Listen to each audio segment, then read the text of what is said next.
হ্যাঁ, ঠিক আছে। জি, বোরহান ভাই যুক্ত হয়েছেন। জি, বোরহান ভাই আসসালামু আলাইকুম। আসসালামু আলাইকুম রহমতুল্লাহ। ওয়ালাইকুম সালাম ওয়ালাইকুম ওয়া আসসালাম। রাহমাতুল্লাহ। ভাই আশা জি করতেছি ভাই আপনারা বলেন। ভালো আছেন। জি। জি ভাই দেখা জি যাচ্ছে ভাই যে বলেন।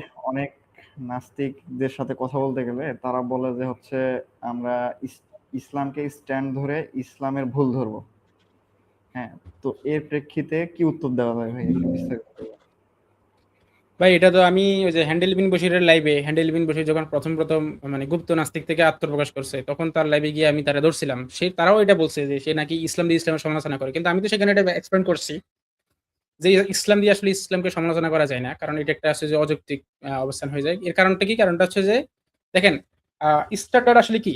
স্ট্যান্ডার্ড হচ্ছে এমন একটা জিনিস মানে যেটার উপরে ভিত্তি করে আপনি অন্য কিছুকে জাজ করেন। তাই না? যেমন ধরেন জি, আমি একটা অঙ্ক করতে দিলাম। একজন ছাত্রকে আমি একটা অঙ্ক করতে দিলাম।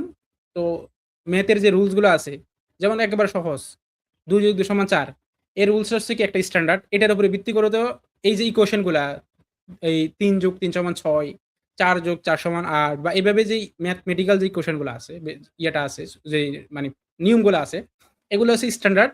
এই স্ট্যান্ডার্ডের উপরে ভিত্তি করে আমরা হচ্ছে কি করব? আমরা হচ্ছে যে কারো অঙ্ক কি সঠিক হচ্ছে নাকি ভুল হচ্ছে সেটা জাজ করব, তাই না?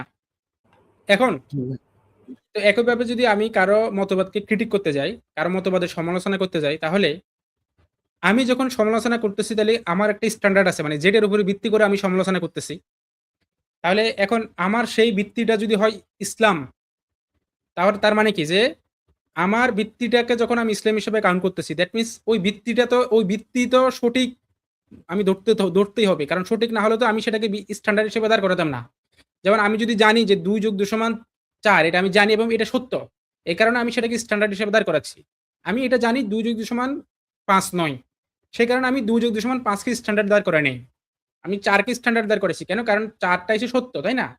তার মানে আমার স্ট্যান্ডার্ড যেটা সেটা তো সত্য হতে হবে। আর ওই সত্য স্ট্যান্ডার্ড দিয়ে আমি অন্য কিছুকে জাজ করব। এখন যদি এমন হয় যে আমার স্ট্যান্ডার্ড নিজেই ইটসেলফ একটা ভুল, তাইলে আমি ভুল স্ট্যান্ডার্ড দিয়ে তো আরেকজনকে জাজ করতে পারব না, তাই না? বা জাজ করলেও সেখানেও ভুল ফলাফল আসবে, তাই না? তাইলে এখন আমি যদি বলি যে আমার স্ট্যান্ডার্ড হচ্ছে ইসলাম। তো ইসলাম দিয়ে আমি যদি আবার ইসলামকে ক্রিটিক করি, তার মানে কি? যে আমি নিজে নিজের স্ট্যান্ডার্ডকে ক্রিটিক করতেছি। নিজে নিজের মানদণ্ডকে নিজের ভিত্তিকে সমালোচনা করতেছি। মানে আমার ভিত্তি যেটা সেটা সত্য না আমার কাছে। তাইলে আমি নিজের ভিত্তিটাকে সত্যই মনে করতেছি না। তাইলে সেটা আমার ভিত্তি কিভাবে হইল? আর দ্বিতীয় কথা হচ্ছে যে আমি যদি কোন কিছুকে জাজ করতে যাই, তাহলে সেখানে আপনার কি লাগে? যে সেখানে আমার হচ্ছে যে একটা মানে স্ট্যান্ডার্ড লাগবে। এখন আমি যদি ইসলামকে ক্রিটিক করতে যাই, তাহলে ইসলামকে ক্রিটিক করতে গেলে তো আমাকে ধরেন আমি বললাম ইসলামের ওই জিনিসটা ভুল। তাইলে সেই ভুলটা বলতে হলে তো আমার একটা ইসলামের বাইরে একটা স্ট্যান্ডার্ড লাগবে যে স্ট্যান্ডার্ড দিয়ে আমি বুঝতেছি যে ইসলামের এই জিনিসটা ভুল, তাই না? তাইলে এখন আমি যদি বলি যে আমার স্ট্যান্ডার্ড নিজেই ইসলাম আবার আমি সেটাকে ক্রিটিক করতেছি, তাহলে এখানে তো সেলফ রিপোর্টিং ফেলাসি হচ্ছে। মানে আমি নিজেই নিজের যেই অবস্থানটাকে ক্রিটিক করতেছি। মানে নিজের কি করে দিচ্ছি? খণ্ডন করে দিচ্ছি। বা হচ্ছে যে নিজেই সাংঘর্ষিকমূলক অবস্থান তৈরি করে ফেলতেছি। হুম?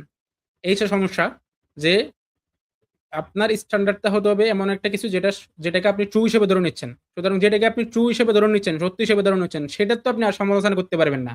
সেটাকে তো আপনি আবার ক্রিটিক করতে পারবেন না। কারণ ক্রিটিক করতে গেলে সেটা আর স্ট্যান্ডার্ড থাকবে না। ক্রিটিক করতে হলে তাকে কি তাহলে কি আপনি ধরো X কে ক্রিটিক করবেন, X।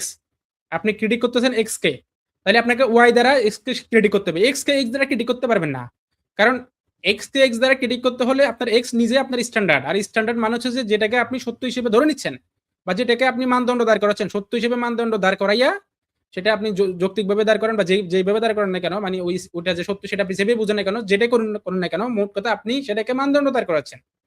তাহলে যেটাকে আপনি মানদণ্ড দাঁড় করাচ্ছেন, সেটাকে দিয়ে আবার আপনি নিজের মানদণ্ডকে কিভাবে ক্রিটিক করবেন? কারণ আপনি তো ওটাকে সত্যই ধরছেন। সত্য ধরে আপনি আরেকটা কিছুকে ক্রিটিক করতেছেন, তাই না? সুতরাং ইসলামকে মানদণ্ড দ্বারা করাইয়া ইসলামকে আবার সমালোচনা করা ইলজিক্যাল একটা বিষয়। আমরা সমালোচনা করি নাস্তিকতার, আমরা সমালোচনা করি অন্যান্য ধর্মের। আমরা কি মানদণ্ড দাঁড় করাচ্ছি? আমরা ইসলামকে মানদণ্ড দাঁড় করাচ্ছি। মানদণ্ড দাঁড় করায় ইসলামের মানদণ্ডে আমরা বাকিগুলোকে ভুল প্রমাণ করতেছি। বুঝতে পারছেন ভাই?